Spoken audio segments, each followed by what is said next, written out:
You're walking down a quiet street. A shadow moves at the edge of your vision. Your heart slams. Your shoulders pull back. Your hand jerks toward your chest. And only after all of that happens do you actually see what it was. A plastic bag. Caught in the wind. You flinched before you knew. You braced before you understood. So what just happened in the half second before your brain even finished looking? The honest answer is stranger than it sounds. Your body reacted to danger before your mind had a chance to confirm there was any. Not after. Before. And that single detail changes everything about how you think fear actually works.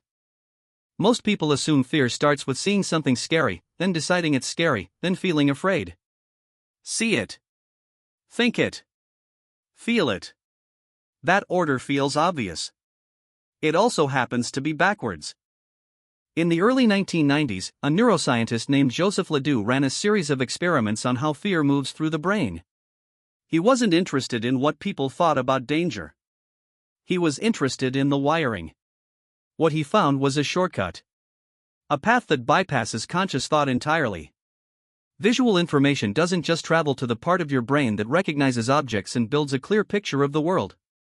A smaller, faster signal splits off early and shoots straight to the amygdala, an almond-shaped cluster of neurons buried deep in your brain that has one job. Detect threat. Decide now. Ask questions later. LeDoux called this the low road. It skips reasoning. It skips recognition. It doesn't care if the shadow is a bag or a man with a knife. It only cares about pattern. Fast movement. Sudden shape. Something where there shouldn't be something.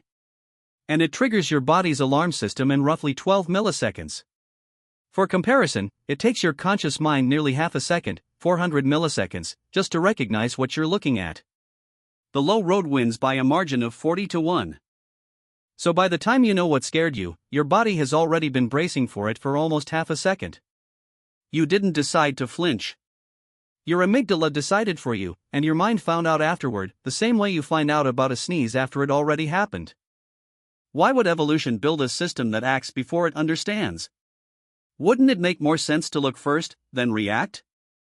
It would, if speed didn't matter. But speed is the entire point. Imagine an ancestor standing at the edge of a forest. A shape moves in the grass. If that ancestor waits 400 milliseconds to confirm it's a predator before reacting, the predator has already closed the distance. 400 milliseconds is an eternity to something built to kill fast. The ancestors who survived weren't the ones who looked carefully and thought clearly. They were the ones whose bodies moved first and asked questions later.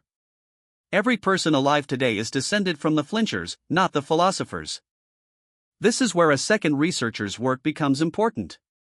In 1980, a psychologist named Zajonc published a paper that argued something deeply uncomfortable to anyone who likes to think of themselves as rational. He claimed that emotional reactions can happen completely independent of, and faster than, cognitive evaluation. In plain terms, you can feel something before you know what you're feeling it about. Zajonc called this affective primacy. Feeling comes first. Thinking comes second, scrambling to catch up and explain what the feeling already decided. This sounds abstract until you've lived it. Have you ever felt uneasy in a room before you could say why? Have you ever disliked someone in the first 3 seconds of meeting them, with no evidence at all? That unease isn't random. It's your low road firing on a pattern your conscious mind hasn't consciously cataloged yet. Posture. Micro-expression. Tone. Something registered. You just don't have language for it yet, because language lives upstream, in the slow road, and the feeling already arrived from downstream. There's a darker, more precise version of this fast detection system, and it comes from a researcher named Öhman, who studied something specific. Snakes and spiders. Öhman ran experiments showing people grids of photographs, mixing harmless images, flowers, mushrooms, with images of snakes. People consistently spotted the snake faster than they spotted the flower, even when the images were flashed for a fraction of a second, even when participants couldn't consciously say what they'd seen. Öhman's conclusion was that certain threats, the kind that killed human ancestors for millions of years, get a kind of biological fast pass. Your brain doesn't learn to fear snakes the way it learns to fear, say, a hot stove. The circuitry for snake detection appears to be partially pre-wired, sharpened by a few 100,000 generations of ancestors who didn't get a second chance to learn the lesson. Here's the part that should genuinely unsettle you. This ancient detection system never updated its threat list for the modern world. It still scans for shapes and sudden movement in dark, fast-approaching objects. It does not scan for the things that actually kill people today. Car accidents, heart disease, a bad diet over 40 years. Your amygdala has no 12-millisecond alarm for a sedentary lifestyle. It has an instant, full-body alarm for a coiled shape on the ground that, statistically, has almost no chance of ever harming you in your actual daily life. This is the twist most people never connect. You are living inside a threat detection system optimized for a world that hasn't existed in 10,000 years. Your amygdala is still guarding a campsite. Meanwhile, the actual dangers moved indoors, into spreadsheets and notifications and slow-moving health problems that never trigger a flinch, because nothing about them looks fast or close or sudden. Which raises a question worth sitting with. If your fastest, oldest survival system is tuned to a world that no longer exists, how much of what scares you today is actually dangerous, and how much is just shaped like the things that used to be? Think about the last time your heart jumped. A phone buzzing unexpectedly in a quiet room. A document with a red exclamation mark in the subject line. A notification that simply says someone wants to talk. None of these can physically hurt you. None of them are snakes in the grass. But your amygdala doesn't know the difference between a predator and a Slack message marked urgent.